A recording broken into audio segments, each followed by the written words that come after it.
Rooftop solar's a common sight in our suburbs. Now massive cuts to solar feed-in tariffs are helping to fuel a batteries boom. So in some instances, houses are getting 1 or 2 cents. Even in some scenarios, they're paying for power to export that to the grid. This was the tipping point for Kevin Wynne. He used to get 15 cents for every kilowatt hour he exported to the grid. Now he gets 3 cents. I think it's like a scam. That's the main reason I decided to install the battery.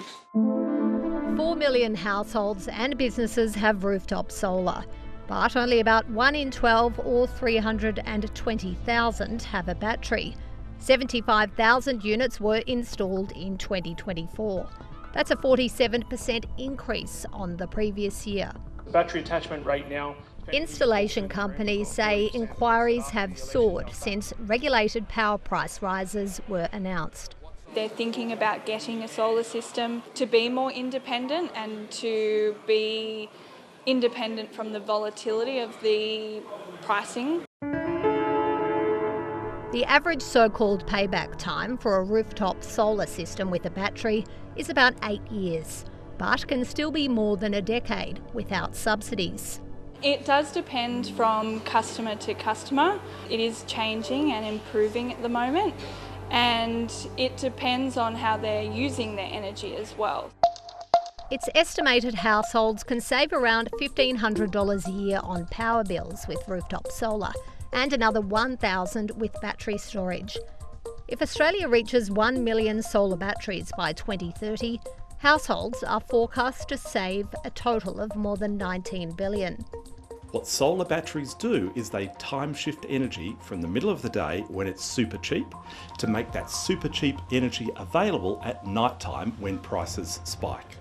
The purchase price is still a big barrier, with a battery system costing on average about $10,000. While there are no interest loans available, only the New South Wales and Northern Territory governments offer subsidies. That's prompted calls for the federal government to fund a national scheme to dramatically reduce the cost of batteries for consumers. There's a saving not just for the householder, but for the whole community. That's because we're taking pressure off when electricity prices are high. As the federal budget and election looms, this former RBA governor is warning against handing out more power bill rebates.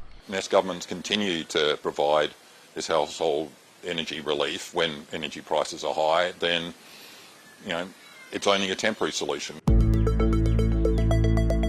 He says a better way to shield households from energy price inflation is to make solar batteries cheaper.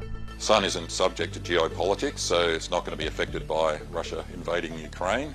If you provide households that opportunity to get that permanent low-cost source of energy rather than being dependent on fossil fuel sources of energy, which are subject to geopolitics and have been for at least 50 years, if not much longer, then that provides the opportunity for households to have energy prices not being such a major driver of inflation that they have been for many decades. Disconnecting homes from a volatile energy market.